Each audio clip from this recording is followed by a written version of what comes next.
નમસ્કાર ખેડૂત મિત્રો, આજ આપણે એવી વાત કરવાના છીએ કે જેમાં ઘણી જગ્યાએ એવું દેખાય છે કે આપણને પાંદમાં પીળા ટપકા થાય અને પીળા ટપકાના હિસાબે કયા રોગ છે હકીકતમાં આપણને ખબર નથી પડતી. તો આજે વાત કરીશું આપણે મગફળી કાળી અને સફેદ ફૂગના રોગ માટે. તો એમાં આપણી એક મેન વાત છે કે ભાઈ મગફળીમાં ખૂબ જ અગત્યનો રોકડીયો પાક આપણે તેલીબિયા છે. ભારતમાં અંદાજે 60થી 70 લાખ હેક્ટરમાં આપણું વાવેતર થાય છે. તો ખાસ કરીને મિત્રો આપણી એક ચેનલ છે તાતની વાત ગુજરાત, એટલે બધી પહેલાં શેર કરજો આપણે, કારણ કે વાત કર્યા પહેલાં હું તમને એક કહી દઉં છું, વાત કર્યા પછી પણ હું તમને એક કહીશ કે આપણી ચેનલને એટલી સબસ્ક્રાઈબ કરાવજો. લાઈવ થશે તો દર રવિવારે આપણે પણ લાઈવ કરીશું. વિશ્વમાં વાવેતર થાય છે, વિશ્વમાં આપણા દેશમાં મગફળીનું ઉત્પાદન છે ને અંદાજે 25%થી વધારે મોટો ફાળો ભજવે છે.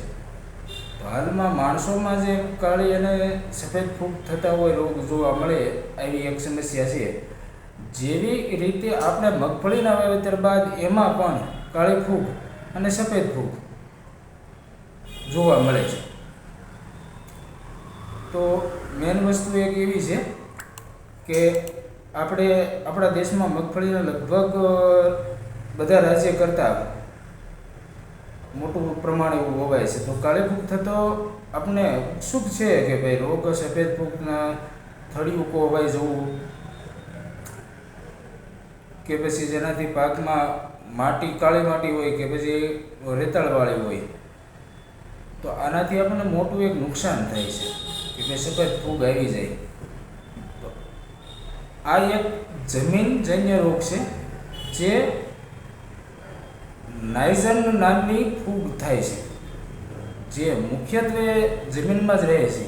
આ રોગકારક ફૂગ માટે 30 સેલ્સિયસ વધુ કરતાં પણ તાપમાન હોય, 300 સેલ્સિયસ કરતાં પણ વધારે તાપમાન હોય તો તેમાં ફૂગ લાગે છે. આ રોગ માટે તળકીડી પણ નામથી ઓળખાય છે. ખેડૂત મિત્રો ઘણી જગ્યાએ એવું કહેતા હોય ભાઈ તળકીડી છે. આ રોગ રેતાળ તેમજ મધ્યમ કાળી જમીનમાં વધુ થાય છે, જોવા મળે છે. સૌ પ્રથમ ખાસ કરી જૂનાગઢ, રાજકોટ જિલ્લા આ રોગ ઋતુ દરમિયાન વધારે પ્રમાણમાં જોવા મળે છે. તો ખેતરમાં પડેલા કે સડેલા છોડ અવશ્ય તમે ચેક કરજો. ખાસ કરીને જે ટપકા પડી ગયેલા હોય, આપણે વાત કરી કે ટપકા પડી ગયેલા જે છે એમાં બધામાં રોગ દેખાઈ આવે છે. તો ખાસ કરીને મિત્રો આપણી ચેનલને સબસ્ક્રાઈબ અવશ્ય કરજો. હજી એકવાર કહું છું કે આપણે 100થી પ્લસ સબસ્ક્રાઈબ થશે અથવા 50થી પ્લસ થશે, જ્યારે લાઈક કરી શકશું તો આપણે લાઈવ મૂકીશું અને ડાયરેક્ટ ખેડૂત સુધી આપણા વિડીયો પહોંચતા રહે. એનું નિરાકરણ માટે પણ આપણને કોમેન્ટ બોક્સમાં જણાવજો. 100% આપણે એનું નિરાકરણ બતાવીશું. Thank you. આભાર ખેડૂત મિત્રો.